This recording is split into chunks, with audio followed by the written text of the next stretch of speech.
बच्चों, हम लोग कार्यपालिका का अध्ययन कर रहे थे फर्स्ट ईयर राजनीति विज्ञान में। इससे पहले हमने अध्ययन किया कि राष्ट्रपति का महत्व क्या है, उनके पद का, और उनकी नियुक्तियाँ किस प्रकार से होती हैं, और उनकी परिभाषा के बारे में अध्ययन किया। राष्ट्रपति चुनाव कैसे किया जाता है उसका अध्ययन किया। अब हम अध्ययन करेंगे कि राष्ट्रपति के अधिकार अथवा कार्य और उनकी शक्तियाँ। तो अधिकार, कार्य और शक्तियाँ, ये तीनों चीज़ जो है एक ही है। भारत के राष्ट्रपति को दो प्रकार के शक्तियाँ प्राप्त है। अध्ययन की सुविधा के लिए इसे दो रूपों में बांटा गया है। पहला सामान्यकालीन शक्तियाँ और दूसरा संकटकालीन शक्तियाँ। तो ये दो शक्तियाँ जो हैं अलग अलग हैं, इनके बारे में अलग अलग तरह से डिटेल बताया गया है कि किस तरह से सामान्यकालीन शक्तियों का अध्ययन किया जाएगा और किस तरह से संकटकालीन शक्तियों का अध्ययन किया जाएगा। तो सबसे पहले हम अध्ययन करेंगे अब सामान्यकालीन शक्तियाँ। सामान्यकालीन शक्तियाँ जो है उसमें कई प्रकार की शक्तियाँ हैं। जैसे नंबर 1 पे है कार्यपालिका अथवा प्रशासनिक शक्तियाँ। इसमें नंबर 1 पे है कार्यपालिका अथवा प्रशासनिक शक्तियाँ, और इस शक्ति के अंतर्गत कई प्रकार की 4 प्रकार की शक्तियाँ प्रदान की गई हैं। अनुच्छेद 53 के अनुसार जो है संघ की कार्यपालिका शक्ति राष्ट्रपति में निहित होगी और इसका प्रयोग संविधान के अनुसार किया जाएगा। तो मतलब अनुच्छेद 53 में जो उल्लेख किया गया है वो राष्ट्रपति के लिए किया गया है कि राष्ट्रपति जो है कार्यपालिका की शक्तियों का उपयोग जो करेंगे वो संविधान के नियमों के अनुसार ही करेंगे। इस प्रकार समस्त कार्यपालिका राष्ट्रपति के नाम से होगा और सरकार की समस्त निर्णय उसके ही माने जाएंगे। मतलब काम जो है वो कौन करेगा, मंत्रिपरिषद करेगा, लेकिन किसके नाम से? राष्ट्रपति के नाम से, इसलिए वो राष्ट्रपति के ही निर्णय माने जाएंगे। संघीय शासन से संबंधित सभी मामलों में सूचना पाने का राष्ट्रपति को पूरा अधिकार है।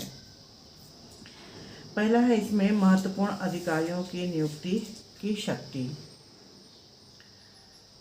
राष्ट्रपति भारत संघ के अनेक महत्वपूर्ण अधिकारियों की नियुक्ति करता है। मतलब भारत में जितने भी महत्वपूर्ण अधिकारी हैं उनकी नियुक्ति करता है। जैसे कौन कौन से हुए? सबसे पहले आते हैं प्रधानमंत्री, फिर उनकी सलाह से उनकी मंत्रिपरिषद की नियुक्ति, राज्यों के राज्यपाल की नियुक्ति, उच्चतम न्यायालय के न्यायाधीशों की नियुक्ति और राज्यों के उच्च न्यायालय के न्यायाधीशों की नियुक्ति, महालेखा परीक्षक, संघीय लोक सेवा आयोग के अध्यक्ष और उसके सदस्य, इन सब की नियुक्तियां, और विदेशों में जो भारतीय राजदूत रहते हैं उनकी नियुक्ति। तो इन सब की नियुक्ति राष्ट्रपति के द्वारा की जाती है। राष्ट्रपति को प्रशासनिक आयोगों की नियुक्ति करने का भी अधिकार है, जैसे अंतर्राज्य परिषद, निर्वाचन आयोग, वित्त आयोग, राजभाषा आयोग, पिछड़े हुए वर्गों की दशा सुधार संबंधी आयोग।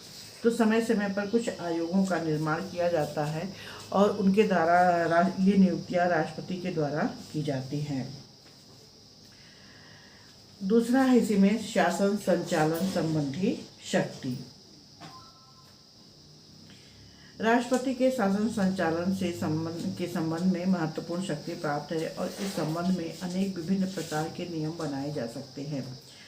सबसे पहले तो वह संसद के दोनों सदनों की बैठकें करते हैं। राष्ट्रपति सर्वोच्च न्यायालय के अधिकारियों और कर्मचारियों की नियुक्ति करते हैं।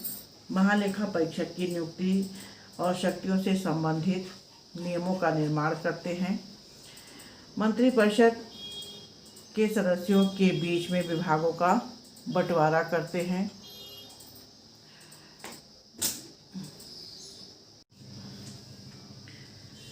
तो शासन संचालन संबंधी शक्ति के बाद तीसरे नंबर पे है वैदेशिक क्षेत्र में शक्ति।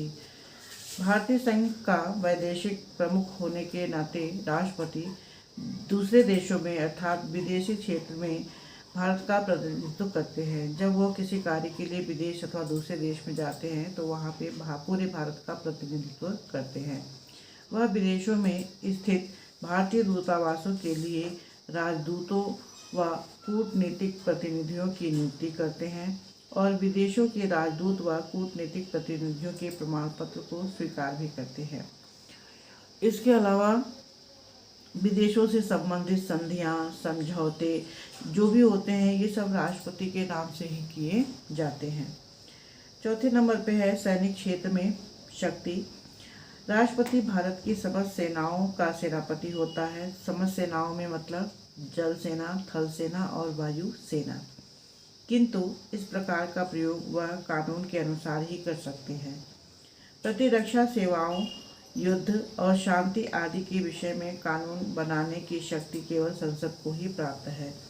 मतलब तीनों सेनाओं से संबंधित अगर कोई नियम कानून बनाना है तो ये अधिकार जो है केवल भारतीय संसद को ही प्रदान किया गया है। अतः भारत का राष्ट्रपति संसद की स्वीकृति के बिना न तो युद्ध की घोषणा कर सकते हैं और न ही सेनाओं का प्रयोग कर सकते हैं। अर्थात युद्ध की घोषणा होनी होती है तो उसके पहले क्या करना होता है, संसद से उसकी स्वीकृति लेनी होती है। अब दूसरा सामान्यकालीन शक्तियाँ हैं इनका विधायी शक्तियाँ, जिसे विधि निर्माण संबंधी शक्ति भी कहते हैं या कानून निर्माण संबंधी शक्ति भी कहते हैं। भारतीय संघ की कार्यपालिका का वैधानिक प्रधान राष्ट्रपति होता है और भारतीय संसद जो होती है वो राष्ट्रपति का एक अभिन्न अंग होता है। अर्थात राष्ट्रपति, लोकसभा, राज्यसभा इन तीनों को मिलाकर के एक अंग माना गया है। विधायी क्षेत्र का प्रशासन का नंबर पे है। राष्ट्रपति को विधायी क्षेत्र के प्रशासन से संबंधित अनेक शक्तियाँ प्रदान की गई हैं और इन शक्तियों में जो है सबसे पहले राष्ट्रपति जो है क्या करते हैं, संसद का अधिवेशन बुलाते हैं और अधिवेशन समाप्ति की घोषणा करते हैं। वह लोकसभा उसके सदस्यों को निश्चित कार्यकाल से पूर्व भंग भी कर सकते हैं। इसका अर्थ ये हुआ लोकसभा का कार्यकाल 5 वर्ष का होता है, लेकिन राष्ट्रपति चाहे तो उसको इस 5 वर्ष के कार्यकाल से पूर्व भी भंग कर सकते हैं। इस तरह से देखा गया कि राष्ट्रपति जो है संसद के अधिवेशन के प्रारंभ में राष्ट्रपति जो है संसद के दोनों सदनों के बीच में एक संयुक्त रूप से भाषण देते हैं। संयुक्त रूप से भाषण का मतलब है जिसमें लोकसभा के सदस्य भी होंगे और राज्यसभा के भी सदस्य होंगे। राष्ट्रपति के इन भाषणों में शासन की सामान्य नीति की घोषणा की जाती है। जो भाषण दिया जाता है उसमें कुछ नीतियां तय की जाती हैं और उन्हीं नीतियों के आधार पर राष्ट्रपति के द्वारा कुछ घोषणाएं की जाती हैं। ख नंबर पे है सदस्यों को मनोनीत करने की शक्ति। तो राष्ट्रपति के द्वारा कुछ सदस्यों को मनोनीत किया जाता है, मतलब चयन किया जाता है। जैसे राष्ट्रपति राज्यसभा में 12 सदस्यों को मनोनीत करने का अधिकार है, लेकिन वो सदस्य कैसे होने चाहिए, जिनको साहित्य, विज्ञान, कला या किसी अन्य क्षेत्र में उन्होंने अगर विशेष सेवा की हो और कोई विशेष उपलब्धि प्राप्त हुई हो, तो ऐसे 12 व्यक्ति को राज्यसभा में मनोनीत करते हैं और 2 व्यक्ति को लोकसभा में, जो कैसे होते हैं, आंग्ल भारतीय सदस्य होते हैं और उनको राष्ट्रपति के द्वारा मनोनीत किया जाता है। ग नंबर पे है अब विधेयकों पर निषेधाधिकार का प्रयोग। विधेयक क्या होता है, जिससे कानून बनता है। संसद द्वारा स्वीकृत विधेयक राष्ट्रपति की स्वीकृति के बाद ही कानून का रूप ग्रहण करते हैं।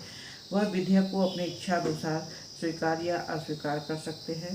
तो जब भी कोई कानून बनाया जाता है तो उसकी पहले रूपरेखा बनाई जाती है, उसके बाद संसद के किसी भी सदन में प्रस्तावित किया जाता है, फिर वहाँ से पास होकर के एक सदन से फिर वो दूसरे सदन में जाता है, फिर वापस राष्ट्रपति के पास जाता है। तो जब राष्ट्रपति अपनी स्वीकृति प्रदान करते हैं तभी वह कानून का रूप ग्रहण करता है। लेकिन राष्ट्रपति चाहें तो उस विधेयक को स्वीकार या अस्वीकार भी कर सकते हैं। साधारण विधेयक को अपनी इच्छा अनुसार कुछ सुझावों के साथ संसद को पुनः संशोधन व विचार के लिए लौटा भी सकते हैं। लेकिन यदि विधेयक संसद द्वारा पुनः संशोधन के साथ या बिना संशोधन के पारित कर दिया जाता है तो राष्ट्रपति को दूसरी बार उसे स्वीकृति देनी होती है।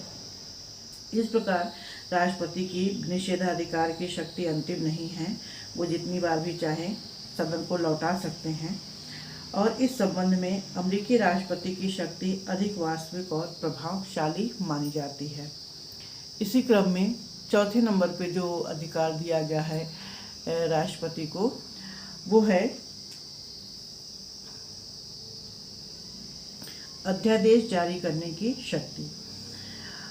जिस समय संसद का अधिवेशन न हो रहा हो, संसद का अधिवेशन साल में 2 बार होता है, एक ग्रीष्मकालीन अधिवेशन और दूसरा शीतकालीन अधिवेशन। तो अगर इन दोनों के बीच में 6 महीने का अंतर होता है और मान लीजिए अगर उनका अधिवेशन नहीं हो रहा है, समय ज़्यादा हो रहा है, तो उस समय राष्ट्रपति के द्वारा अध्यादेश जारी किया जाता है। इन आदेशों को संसद द्वारा पास किए गए अधिनियमों के समान ही मान्यता एवं प्रभाव प्राप्त होता है। मतलब जिस तरह से संसद नियम कानून लागू करती है, उसी तरह से राष्ट्रपति के द्वारा जारी किए गए ये नियम भी 6 महीने तक प्रभावी रहते हैं। और यदि अधिवेशन हो जाता है तो उसके बाद तक भी ये 6 महीने तक इसका प्रभाव बना रहेगा। लेकिन संसद चाहे तो उसके द्वारा इस अवधि से पूर्व भी अध्यादेश को समाप्त किया जा सकता है। तो मान लीजिए जब अधिवेशन होने में देर होता है, तब इस प्रकार की इस प्रकार का आदेश जो है राष्ट्रपति के द्वारा जारी किया जाता है। लेकिन जैसे ही इनकी बैठक हो जाती है, वैसे ही ये क्या हो जाते हैं, निष्प्रभावी हो जाते हैं, उसका कोई महत्व नहीं रह जाता है। तीसरा है वित्तीय शक्तियाँ। राष्ट्रपति को वित्तीय क्षेत्र में भी बहुत महत्वपूर्ण शक्तियाँ प्राप्त हैं। राष्ट्रपति प्रत्येक वित्तीय वर्ष के प्रारंभ में संसद के दोनों सदनों के सम्मुख भारत सरकार की उस वर्ष के लिए आय और व्यय का विवरण रखते हैं। मतलब अनुमानित जो है, जैसे अगले वर्ष में कितना पैसा खर्च होना है, कितना आना है, तो इसका एक विवरण प्रस्तुत किया जाता है। और ये विवरण जो है केवल कहाँ प्रस्तुत होता है, लोकसभा में। उसकी आज्ञा के बिना धन विधेयक अथवा वित्त विधेयक और अनुदान या मांगे लोकसभा में प्रस्तावित नहीं की जा सकती है। अगर किसी राज्य को अनुदान देना है, दान देना है या कोई वित्त से संबंधित काम है, तो उसका पहले जो है विवरण लोकसभा में प्रस्तुत किया जाएगा।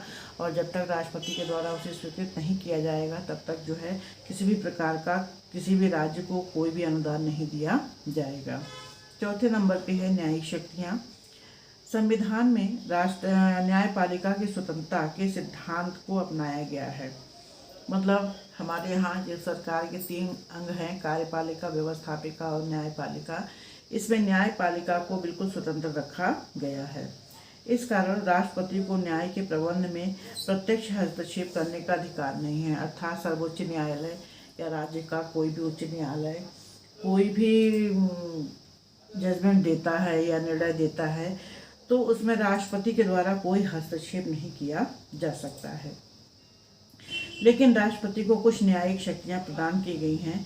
राष्ट्रपति को सर्वोच्च न्यायालय एवं उच्च न्यायालय के न्यायाधीशों की नियुक्ति करते हैं राष्ट्रपति। इसलिए राष्ट्रपति को न्यायिक क्षेत्र में या न्यायिक शक्ति के अंतर्गत कुछ दंड प्राप्त व्यक्तियों को क्षमा प्राप्त करने या दंड को कुछ समय के लिए स्थगित करने का भी अधिकार दिया गया है।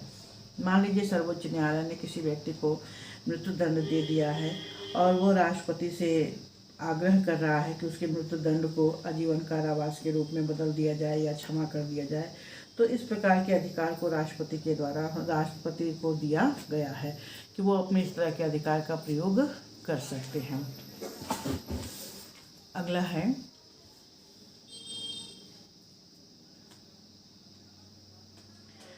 राज्यों से संबंधित अधिकार। नंबर 5 पे है राष्ट्रपति न केवल केंद्रीय कार्यपालिका वरन समस्त भारतीय संघ का प्रधान होता है और भारतीय संघ के 29 राज्यों और 7 संघीय क्षेत्रों अथवा केंद्र शासित प्रदेशों पर सभी पर राष्ट्रपति का अधिकार होता है। राष्ट्रपति राज्यों की कार्यपालिका के प्रधान राज्यपालों की नियुक्ति करते हैं और ये राज्यपाल राष्ट्रपति के प्रति विश्वासी रहकर ही अपने पद पर कार्य करते हैं। मतलब पूरे भारत में सभी जगहों पे सभी राज्यों के लिए राष्ट्रपति जो है राज्य के लिए कार्यपालिका के प्रधान राज्यपाल को नियुक्त करने का कार्य करते हैं। फिर है दूसरा जो अधिकार, अभी शुरू में हमने जिक्र किया था, संकटकालीन शक्तियाँ अथवा अधिकार है। तो संकटकालीन स्थितियों का सामना करने के लिए राष्ट्रपति को 3 तरह के अधिकार दिए गए हैं। नंबर 1 पे है युद्ध, बाहरी आक्रमण या सशस्त्र विद्रोह की स्थिति से संबंधित संकटकालीन व्यवस्था। इसकी व्यवस्था अनुच्छेद 352 में की गई है और ये कहा गया है कि यदि राष्ट्रपति को यह अनुभव हो जाए कि युद्ध, बाहरी आक्रमण या आंतरिक अशांति के कारण भारत या उसके किसी भी भाग में शांति या व्यवस्था भंग होने या नष्ट होने का कोई भय है, तो इस प्रकार की परिस्थितियां जो है उत्पन्न होती हैं, अगर कोई आशंका भी होती है, तो राष्ट्रपति को ऐसी स्थिति में संकट काल की घोषणा करने का पूरा अधिकार दिया गया है। लेकिन यह घोषणा भी राष्ट्रपति कब करते हैं? संसद की स्वीकृति के बाद। दूसरा है राज्यों में संवैधानिक तंत्र विफल होने से उत्पन्न संकटकालीन व्यवस्था।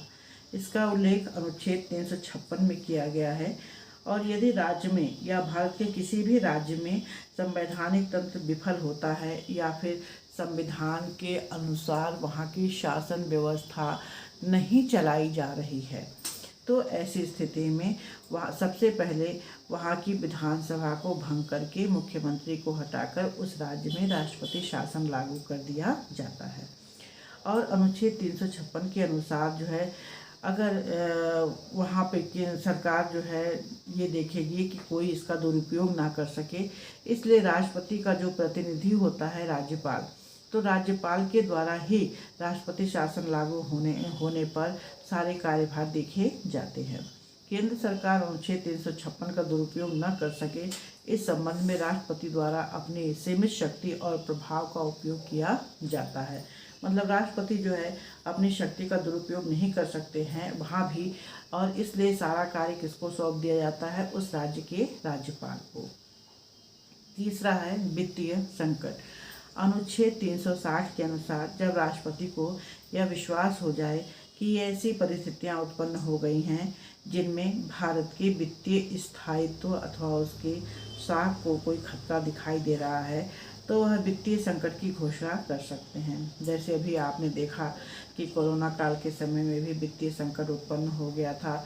बहुत से लोगों ने दान दिया, अनुदान दिया, सरकार के खाते में पैसा जमा किए, सरकारी कर्मचारियों के वेतन से कटौतियाँ की गई।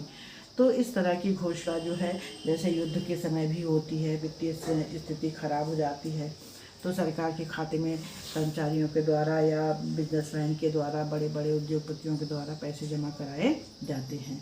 तो ऐसी घोषणा के लिए भी वही अवधि निर्धारित है जो प्रथम प्रकार के संकट की घोषणा के लिए होता है, अर्थात युद्ध, बाहरी आक्रमण या सशस्त्र विद्रोह की स्थिति से संबंधित ऐसी कोई स्थिति पैदा होती है जब, तो राष्ट्रपति के द्वारा वित्तीय संकट की घोषणा की जाती है। और इस ऐसी स्थिति में भारत के सभी नागरिकों का दायित्व होता है कि वो मदद या सहायता करें। अब हम अध्ययन करेंगे प्रधानमंत्री और उसके मंत्री परिषद। भारत के प्रधानमंत्री का पद जो होता है वो बहुत महत्वपूर्ण होता है और प्रधानमंत्री का पद उल्लेख किए बिना भारतीय सरकार या राजनीति की कोई चर्चा नहीं हो सकती है, क्योंकि राष्ट्रपति केवल मंत्रिपरिषद की सलाह पर अपनी शक्तियों का प्रयोग करते हैं। तो राष्ट्रपति जो है सबसे पहले मंत्रिपरिषद की नियुक्ति करते हैं, प्रधानमंत्री की नियुक्ति करते हैं, फिर प्रधानमंत्री के द्वारा उसके अपने मंत्रिपरिषद की नियुक्तियां की जाती है। और जब भी प्रधानमंत्री के द्वारा कोई कार्य किया जाता है तो वह मंत्रिपरिषद की सलाह से ही किया जाता है। प्रधानमंत्री मंत्रिपरिषद का प्रधान होता है और मंत्रिपरिषद के प्रधान के रूप में प्रधानमंत्री अपने देश की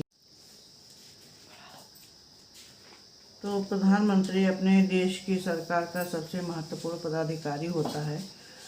मंत्रिपरिषद का निर्माण या रचना प्रधानमंत्री के द्वारा की जाती है। संविधान के अनुच्छेद 74 में लिखा गया है कि राष्ट्रपति को उसके कार्यों के संपादन में सहायता एवं परामर्श देने के लिए मंत्रिपरिषद की नियुक्ति का निर्माण किया जाएगा और उस मंत्रिपरिषद का प्रधानमंत्री होगा। लेकिन संविधान द्वारा अपनाए गए संघात्मक व्यवस्था के अंतर्गत व्यवहार में राष्ट्रपति संवैधानिक शासक मात्र की भूमिका होती है। मतलब जो कुछ भी राष्ट्रपति करेंगे प्रधानमंत्री के नाम जो भी प्रधानमंत्री करेंगे वो राष्ट्रपति के नाम से करेंगे। इसलिए राष्ट्रपति कोई काम नहीं करते हैं, इसलिए वो संवैधानिक शासक मात्र ही होते हैं। और वास्तविक भूमिका जो है कौन निभाता है? कार्यपालिका और उसकी समस्त मंत्री परिषद में निहित होती है। राष्ट्रपति के नाम पर शासन की समस्त शक्तियों का उपयोग मंत्रिपरिषद अर्थात प्रधानमंत्री के द्वारा किया जाता है। सबसे पहले जो है मंत्रिपरिषद की रचना में किसकी नियुक्ति की जाती है? प्रधानमंत्री की। तो अब हम अध्ययन करेंगे कि प्रधानमंत्री की नियुक्ति या रचना। प्रधानमंत्री की नियुक्ति भारतीय संविधान के अनुच्छेद 75 के अनुसार प्रधानमंत्री की नियुक्ति राष्ट्रपति द्वारा होगी तथा अन्य मंत्रियों की नियुक्ति राष्ट्रपति द्वारा प्रधानमंत्री के परामर्श से की जाएगी। मतलब राष्ट्रपति सबसे पहले प्रधानमंत्री की नियुक्ति करेंगे, फिर मंत्रिपरिषद की नियुक्तियां जो है प्रधानमंत्री के परामर्श से राष्ट्रपति के द्वारा की जाएगी। संविधान के अनुसार राष्ट्रपति प्रधानमंत्री की नियुक्ति करते हैं, लेकिन व्यवहार में इस संबंध में राष्ट्रपति की शक्ति बहुत सीमित होती है। राष्ट्रपति लोकसभा के बहुमत दल के नेता को ही प्रधानमंत्री के पद ग्रहण करने के लिए आमंत्रित करते हैं, लेकिन कुछ परिस्थितियों में राष्ट्रपति के द्वारा अपने विवेक का प्रयोग किया जाता है। वैसे तो जब लोकसभा का चुनाव होता है और लोकसभा में उस चुनाव में जिस राजनीतिक पार्टी को सबसे ज़्यादा वोट मिलते हैं उसी दल के नेता को प्रधानमंत्री नियुक्त किया जाता है। लेकिन कभी कभी कुछ परिस्थितियां ऐसी उत्पन्न हो जाती हैं कि राष्ट्रपति को अपने विवेक का प्रयोग करना पड़ता है। जैसे पहली परिस्थिति उस समय उत्पन्न होती है कि जब लोकसभा में किसी भी दल या दलीय गठबंधन को स्पष्ट बहुमत प्राप्त न हुआ हो। मान लीजिए दो राजनीतिक दल को एक बराबर बहुमत मिला हो, तो ऐसी स्थिति में यह मुश्किल हो जाता है कि राष्ट्रपति किसे प्रधानमंत्री बनाए। दूसरी स्थिति उस समय उत्पन्न होती है जब बहुमत वाले दल या दलीय गठबंधन में कोई निश्चित नेता न हो या दो समान रूप से प्रभावशाली नेता हो। मतलब जैसे दूसरी स्थिति जब उत्पन्न होती है कि मान लीजिए इस दल को बहुमत मिला और उसमें जो है कोई एक व्यक्ति जो है सर्वमान्य नेता के रूप में ना होकर के वहाँ पे दो हैं और दोनों दावेदारी कर रहे हैं कि हमें प्रधानमंत्री बनाया जाए। तो ऐसी स्थिति में राष्ट्रपति के समक्ष अपने विवेक का प्रयोग करने का अधिकार होता है। तीसरी स्थिति उस समय उत्पन्न हो सकती है जबकि राष्ट्रपति लोकसभा भंग करके कुछ समय के लिए प्रधानमंत्री को नियुक्त कर दे। मतलब अगर ऐसी स्थितियां उत्पन्न होती हैं तो राष्ट्रपति के द्वारा लोकसभा को भंग कर दिया जाता है और कुछ समय के लिए अपने विवेक से किसी ऐसे व्यक्ति को प्रधानमंत्री नियुक्त कर दिया जाता है जो शासन का संचालन ठीक ढंग से कर सके। दूसरा है प्रधानमंत्री द्वारा अन्य मंत्रियों का चयन। अन्य मंत्रियों की नियुक्ति के संबंध में संवैधानिक स्थिति यह है कि राष्ट्रपति प्रधानमंत्री की राय से अन्य मंत्रियों की नियुक्ति करेगा, लेकिन व्यवहार में राष्ट्रपति प्रधानमंत्री के परामर्श को मानने के लिए बाध्य है। मतलब राष्ट्रपति जो है जो भी नियुक्ति करेंगे मंत्रिपरिषद में या मंत्रियों की, वो राष्ट्रपति के परामर्श से ही करेंगे। लेकिन अगर प्रधानमंत्री के द्वारा किसी मंत्री को मंत्रिपरिषद में नियुक्त करने के लिए राष्ट्रपति से कहा जा रहा है तो राष्ट्रपति को वो मानना होता है। यदि मंत्रियों की नियुक्ति में राष्ट्रपति प्रधानमंत्री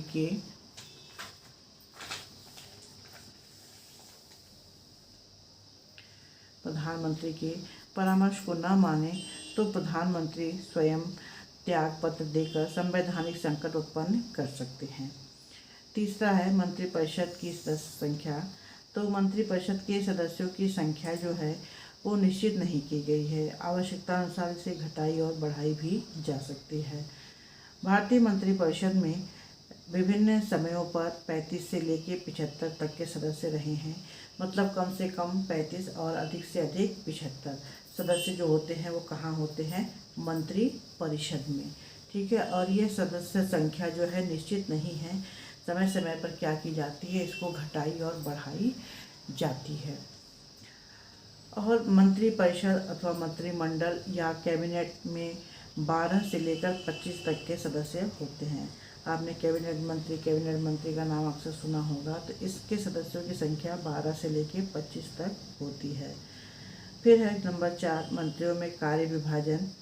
मंत्रिपरिषद के गठन के बाद प्रधानमंत्री के द्वारा इससे अधिक कठिन कार्य यह होता है कि वह मंत्रियों के बीच में कार्यों का विभाजन करे, अर्थात संवैधानिक दृष्टि से इस संबंध में प्रधानमंत्री को पूर्ण शक्ति प्राप्त है कि एक मंत्री को एक ही विभाग सौंपा जाता है।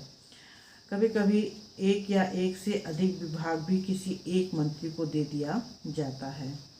आवश्यकता पड़ने पर नए विभाग का निर्माण भी किया जाता है। मंत्री को उसके कार्यों में सहायता देने के लिए राज्य मंत्री भी होते हैं, उप मंत्री भी होते हैं, संसदीय सचिव होते हैं, सचिव होते हैं, अतिरिक्त सचिव होते हैं, उप सचिव होते हैं और कुछ स्थायी पदाधिकारी होते हैं। तो जो अभी नाम लिया मैंने, मंत्री और उप मंत्री की सहायता के लिए कौन कौन से लोग होते हैं? संसदीय सचिव, सचिव, अतिरिक्त सचिव, उप सचिव और स्थायी पदाधिकारी। तो ये तो स्थायी होते हैं, मतलब इनका चयन जैसे 5 वर्ष के लिए मंत्रियों का किया जाता है वैसे नहीं होते हैं, ये स्थायी कर्मचारी होते हैं। 5वें नंबर पे है मंत्रियों के लिए योग्यताएं। मंत्रिपरिषद का सदस्य बनने के लिए संसद के किसी सदन का सदस्य होना चाहिए। किसी सदन मतलब चाहे लोकसभा या चाहे राज्यसभा। यदि कोई व्यक्ति मंत्री बनते समय संसद सदस्य नहीं है तो इसे 6 महीने के अंदर संसद का सदस्य बनना अनिवार्य है। यदि कोई ऐसा करने में असफल रहता है तो उसे अपना पद छोड़ना होता है। अर्थात प्रत्येक मंत्री जो है संसद के किसी न किसी सदन का सदस्य होता है और यदि नहीं है तो उसे सदस्यता ग्रहण कर लेनी होती है। 6ठे नंबर पे है मंत्रियों द्वारा शपथ ग्रहण। पद ग्रहण करने से पहले प्रधानमंत्री सहित प्रत्येक मंत्री को राष्ट्रपति के सामने पद और गोपनीयता की शपथ लेनी होती है कि वह जो भी कार्य करेंगे उसको गोपनीय बनाए रखेंगे। नंबर 7 पे है मंत्रिपरिषद का कार्यकाल। मंत्रिपरिषद का कार्यकाल निश्चित नहीं होता है। मंत्रिपरिषद तभी तक अपने पद पर रहती है जब तक कि उसे संसद अथवा लोकसभा का विश्वास प्राप्त होता है।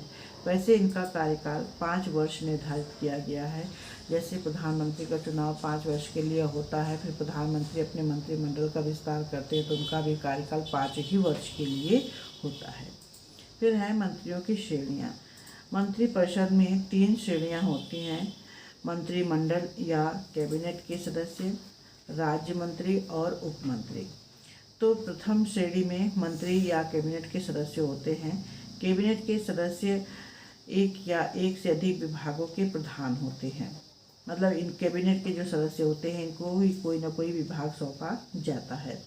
दूसरी श्रेणी में राज्य मंत्री आते हैं। ये बीच के होते हैं, मतलब कैबिनेट और उप मंत्री के बीच के होते हैं। ये विशेष विभागों से संबंधित होते हैं। राज्य मंत्री के बाद उप मंत्रियों की श्रेणी आती है जो अपने से ऊपर मंत्रियों की सहायता करते हैं, अर्थात जो उप मंत्री होते हैं वो कैबिनेट मंत्री और राज्य मंत्रियों के लिए सहायक का कार्य करते हैं। नंबर 9 पे है सामूहिक उत्तरदायित्व। मंत्रिमंडल सामूहिक रूप से लोकसभा के प्रति उत्तरदायी होते हैं। सामूहिक रूप से प्रशासनिक नीति की समस्त शक्तियाँ कार्यों के लिए संसद के प्रति उत्तरदायी होते हैं। समस्त मंत्रिमंडल एक इकाई के रूप में कार्य करते हैं। सभी मंत्री एक दूसरे के निर्णयों के प्रति उत्तरदायी होते हैं। अर्थात आप ये कह सकते हैं कि मंत्रिपरिषद में जितने भी मंत्री होते हैं वो सब अपने कार्यों और नीतियों के लिए एक दूसरे के प्रति उत्तरदायी होते हैं। अर्थात किसी एक से भी गलती होती है तो ऐसी स्थिति में समस्त लोकसभा के सदस्यों को त्यागपत्र देना होता है।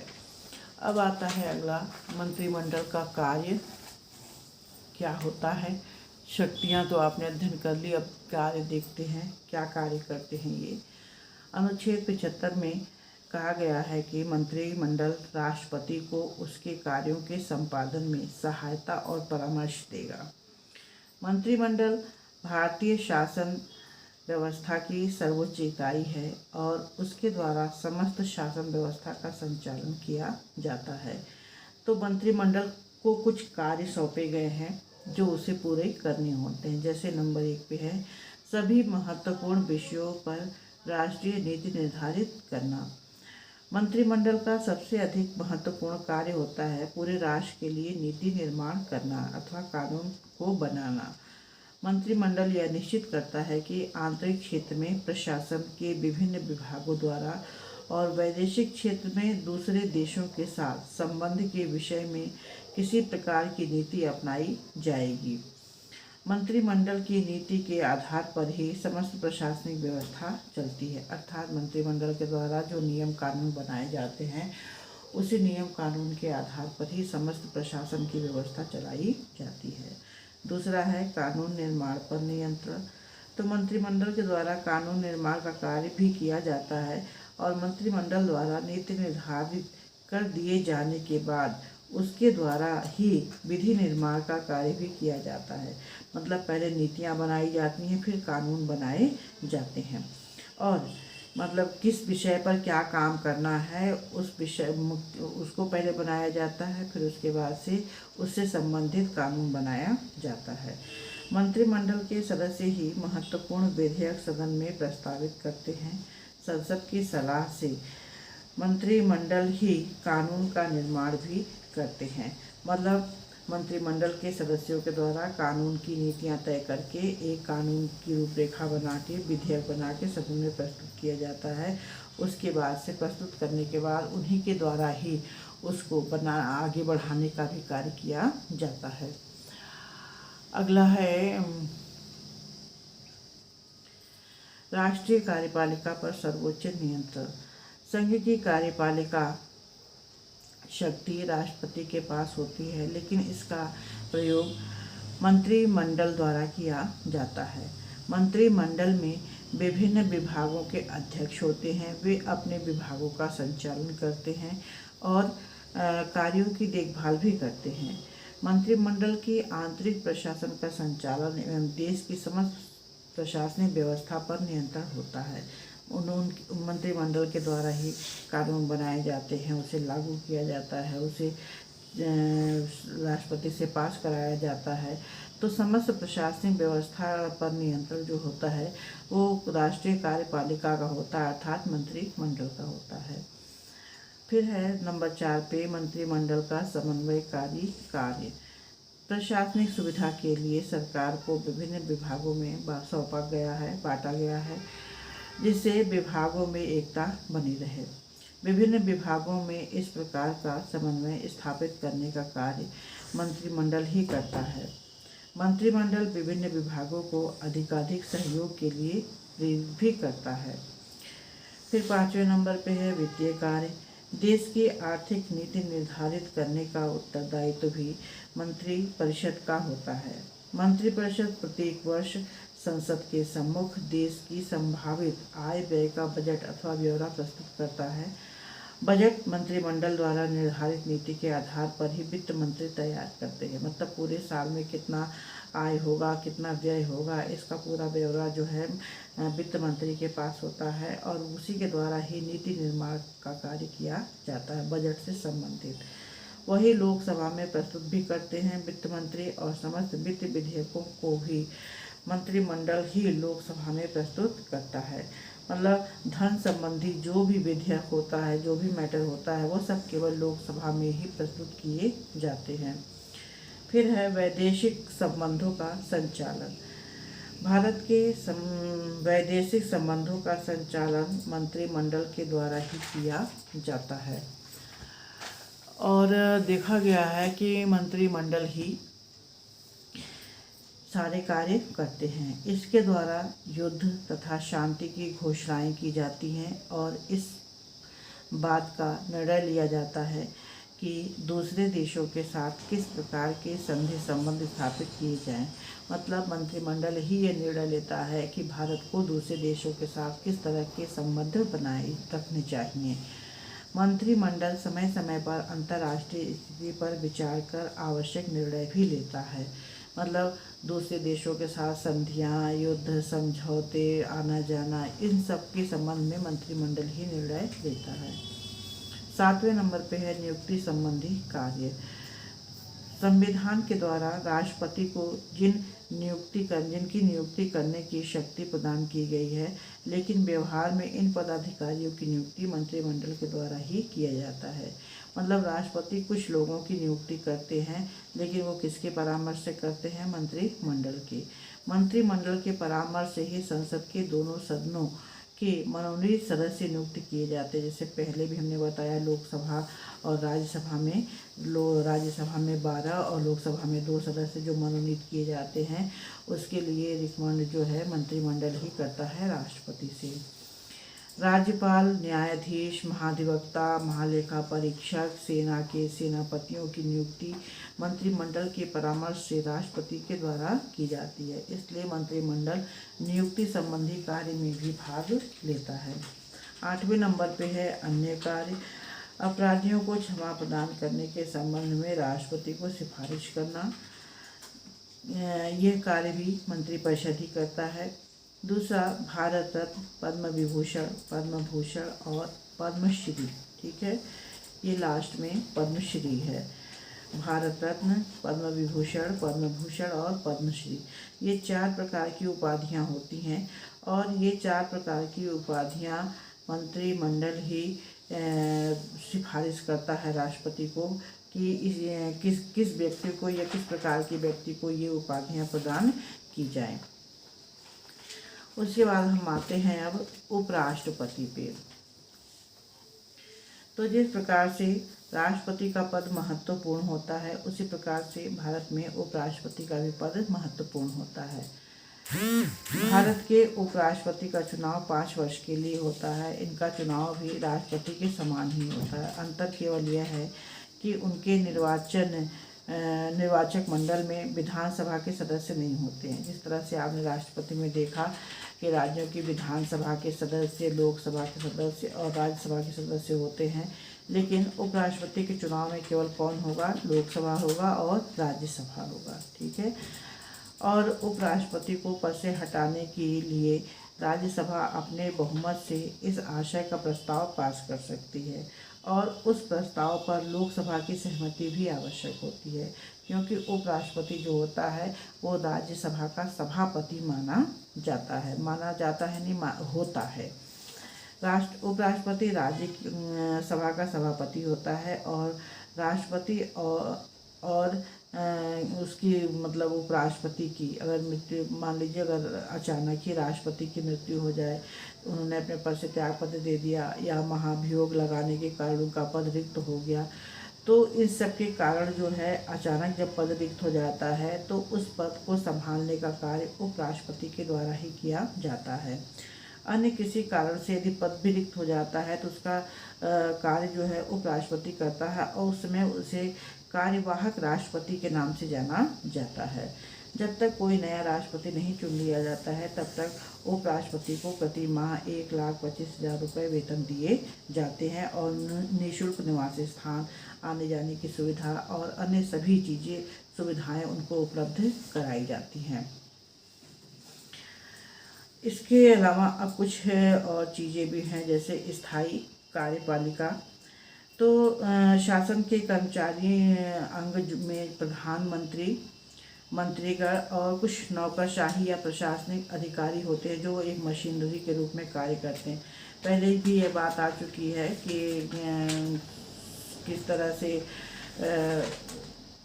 सचिव, यहाँ देख रहे होंगे आप कि मंत्री उनके कार्यों की सहायता के लिए राज्य मंत्री, उप मंत्री और संसदीय सचिव। तो संसदीय सचिव, अतिरिक्त सचिव, उप सचिव और स्थायी सचिव, अतिरिक्त सचिव और स्थायी पदाधिकारी जो होते हैं वो भी कार्यपालिका के सदस्य माने जाते हैं। तो ये एक मशीनरी के रूप में कार्य करते हैं। नेता लोग तो 5 साल के लिए आते हैं और चले जाते हैं, लेकिन वास्तविक कार्य जो होते हैं वो कौन करते हैं? स्थायी कर्मचारी ही करते हैं। इस ढांचे और सैन्य सेवाओं में कुछ अंतर करने के लिए इसे नागरिक सेवा भी कहते हैं। ठीक है, हाँ, इनको नागरिक सेवा भी कहा जाता है। सरकार के स्थायी कर्मचारी के रूप में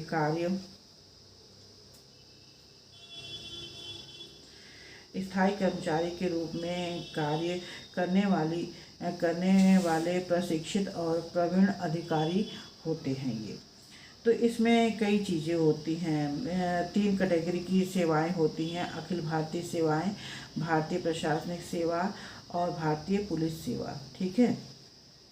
तो भारतीय पहले नंबर पे जो आती है सेवा, उस जो अखिल भारतीय सेवाएं आता हैं, इसमें जो है भारतीय लेखा परीक्षक सेवा, भारतीय रेल लेखा सेवा, आयकर अधिकारी सेवा, भारतीय डाक सेवा, भारतीय राजस्व सेवा, भारतीय सूचना सेवा, भारतीय डाकतार संचार सेवा, भारतीय सुरक्षा लेखा सेवा, भारतीय सिविल सेवा, भारतीय सांख्यिकी सेवा, इंजीनियरिंग सेवा, भारतीय सीमा शुल्क तथा उत्पादन सेवा और केंद्रीय सचिवालय सेवा।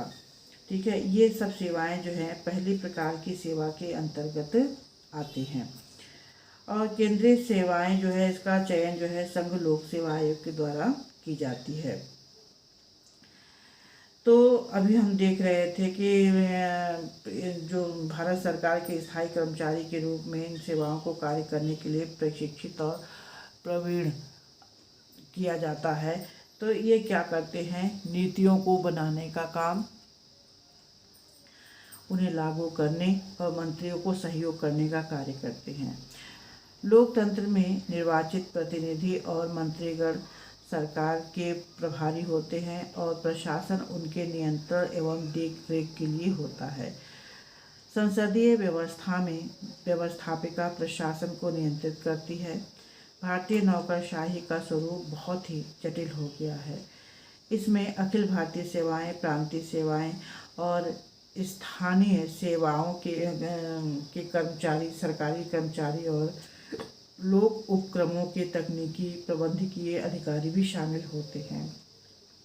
भारतीय प्रशासनिक सेवा तथा भारतीय पुलिस सेवा के लिए उम्मीदवारों का चयन संघ लोक सेवा आयोग के द्वारा किया जाता है और ये अधिकारी प्रांतीय तथा राज्य स्तर पर सबसे ऊंचे एवं महत्वपूर्ण अधिकारी होते हैं।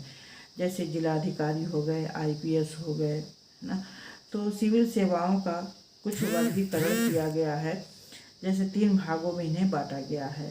पहले नंबर पे आता है अखिल भारतीय सेवाएं, दूसरे नंबर पे आता है भारतीय प्रशासनिक सेवा, तीसरे नंबर पे आता है भारतीय पुलिस सेवा। ठीक है। तो अखिल भारतीय सेवाएं जो होती हैं वो उसे केंद्रीय सेवाएं भी कहते हैं। और इसमें कुछ और भी चीज़ें होती हैं, जैसे भारतीय विदेश सेवा भी हो गई और भारतीय सीमा शुल्क सेवा भी हो गई। प्रांतीय सेवाएं ये राज्य के लिए होता है, जैसे डिप्टी कलेक्टर हो गए, इसमें जिलाधिकारी जिसे कहते हैं, और बिक्री कर अधिकारी भी हो गए, उन्हें कहते हैं।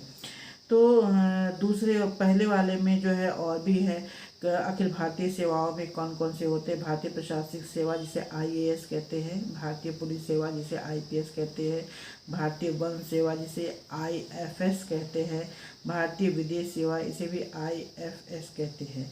तो ये 4 तरह की सेवा जो है अखिल भारतीय सेवाओं के अंतर्गत आती हैं।